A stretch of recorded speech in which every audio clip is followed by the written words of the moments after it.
कि जिस व्यक्ति ने जान लिया कि जीवन कितना व्यर्थ है, निरर्थक है, बिना ध्यान के, बिना स्वयं को जाने ये कितना व्यर्थ है। जब आप स्वयं को ही नहीं जानते और आप दावा पेश करते हैं कि मैं तुम्हें जानता हूं, मैं इसे जानता हूं, मैं उसे जानता हूं, तो इस जीवन के कोई मायने नहीं है। कि जब आप इस बात को गहरे में महसूस कर लें, कौतूहल बस नहीं, देखें कि क्या होता है, देखें कि क्या होता है, ऐसे व्यक्ति का संकल्प मजबूत नहीं होता। किंतु जैसे मैंने बताया कि चलिए आप दुख से ही भाग कर जाते हैं, पर कम से कम आए, थोड़ा समय लगेगा, ऐसे व्यक्ति का मेंटल मजबूत हो जाता है या उसका संकल्प मजबूत हो जाएगा। एक समय बाद वो और संकल्पवान होगा, और संकल्पवान होगा, और ध्यान में प्रवेश कर ही जाएगा किसी विधि के जरिए। मेडिटेशन का मतलब है कि एक ऐसी अवस्था जो विचारों से परे है, किंतु हम उसके लिए कुछ करें, थोड़ा कुछ प्रयास करें, थोड़ा कुछ घटित होगा। हम कहते हैं ना कि एक कदम तुम बढ़ाओ, एक कदम मैं बढ़ाऊं, तो ये कुछ ऐसा ही है कि एक कदम आप मेडिटेशन की तरफ बढ़ेंगे, दूसरा कदम ध्यान आपकी तरफ बढ़ेगा। मैं कहूँ कई कदम बढ़ जाएगा। आपको बस अपने आप को मजबूत करना, अपने संकल्प को मजबूत करना है, और आपको तैयार हो जाना है एक ऐसी अवस्था में जाने के लिए जो सुख और दुख से परे। सुख नहीं रहेगा, खुशी नहीं रहेगी, किंतु उसके बाद जो खुशी शुरू होगी वो कमाल की होगी। वो आप किसी के साथ शेयर करना चाहेंगे तो मुझे नहीं लगता कर पाएंगे। वो अपने से, जैसे एक फूल होता है, अब वो सुगंध छोड़ता है, कोई चाहे तो ले ले आके, नहीं तो बेवजह होता है। ऐसे ही आपका आनंद जो होगा वो बेवजह होगा। आप अपने से नहीं कह पाएंगे कि भाई आओ सुगंध लो, पर वो फैलेगी ज़रूर।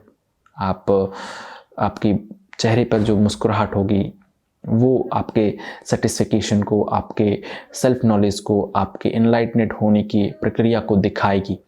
किसी और को दिखाने के लिए नहीं होना है, ये आपके लिए ही होगा, किंतु ये महसूस होगा। जैसे आप और मैं महसूस कर पाते हैं किसी को देख के कि इस व्यक्ति की इंटेलिजेंस कितनी कमाल की है, ये जो जीवन जी रहा है ये कितना बेहतर है। जब आप ध्यान में जाते हैं या उसको महसूस करते हैं, कुछ ही पल आपको यदि उसके मिल जाएं, और वो जो घटना घटती है वो कभी आप नहीं बता सकते कि क्या कुछ हुआ था, कैसे हुआ था, क्या कुछ आपने फील करा।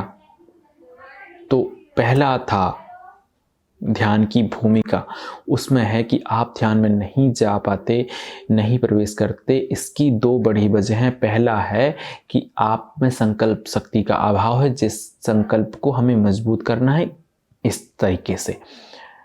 और दूसरा कि आप कौतूहलवश बिल्कुल नहीं जा पाएंगे जब तक आपके अंदर ये नहीं आ जाता कि अभी तक मैंने जो जीवन जिया वो व्यर्थ है, क्योंकि मैंने इसको समझ के साथ नहीं जिया, इसको मैंने ध्यान के साथ नहीं जिया। जो बेहोशी में जिया जाए वो जीवन नहीं है। जीवन उतना ही है जितना होशपूर्ण है। जब तक आप स्वयं को नहीं जान लेते, जब तक आप इस ब्रह्मांड की कनेक्टिविटी को नहीं जान लेते, जब तक आप जीवन के मूल सिद्धांतों को नहीं जान लेते, जब तक आप मृत्यु को नहीं जान लेते, तब तक आप जीवन को कभी भी महसूस नहीं कर सकते, कभी भी जान नहीं सकते। ये बहुत कॉम्प्लिकेटेड है। सिर्फ यही कि तुम मरने को जान लो कि कैसे मरते हैं, और फिर तुम जान लोगे कैसे जीना चाहिए, जीने का सबसे बेहतर तरीका क्या है। तो हमें ये समझना पड़ेगा कि क्या कुछ जीवन हो सकता है, क्या कुछ इसकी संभावना है।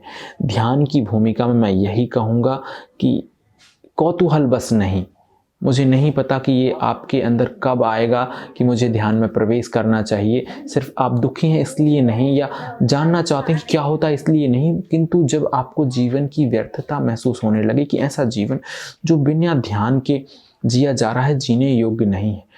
ध्यान स्वतः घटित होता, किसी के जीवन में घटित हो गया है उसके लिए कुछ नहीं, पर कोई व्यक्ति जो घृणा करता है, जो द्वेष करता है, जो झूठ बोलता है, जो चोरी करता है, जो व्यभिचार करता है, जो लोगों से झगड़ता है, क्रोध करता है, मैं कहूँगा कि ऐसे व्यक्ति का जीवन उतना तो कम से कम बर्बाद हो गया है।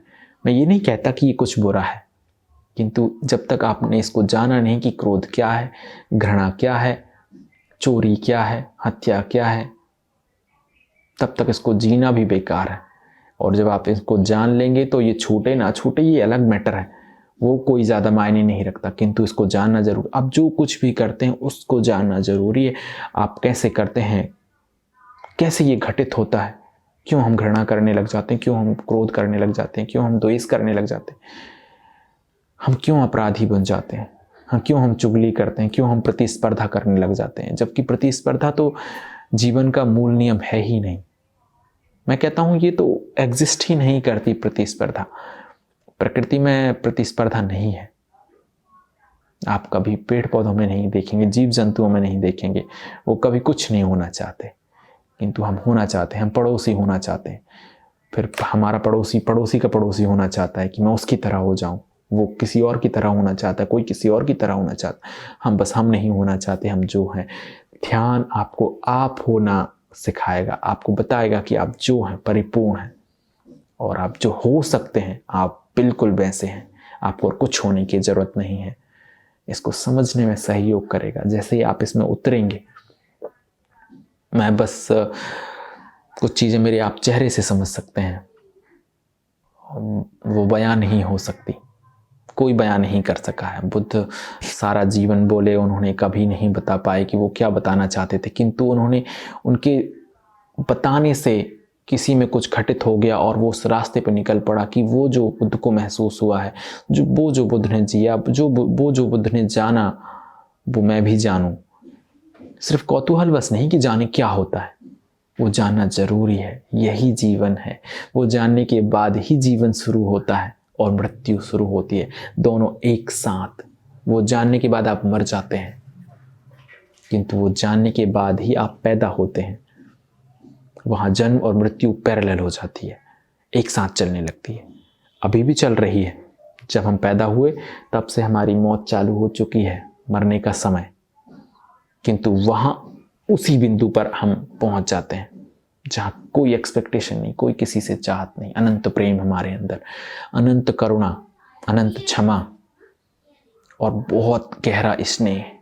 मुझे देखने और सुनने के लिए आप सबको बहुत बहुत धन्यवाद। आप सभी को प्रणाम।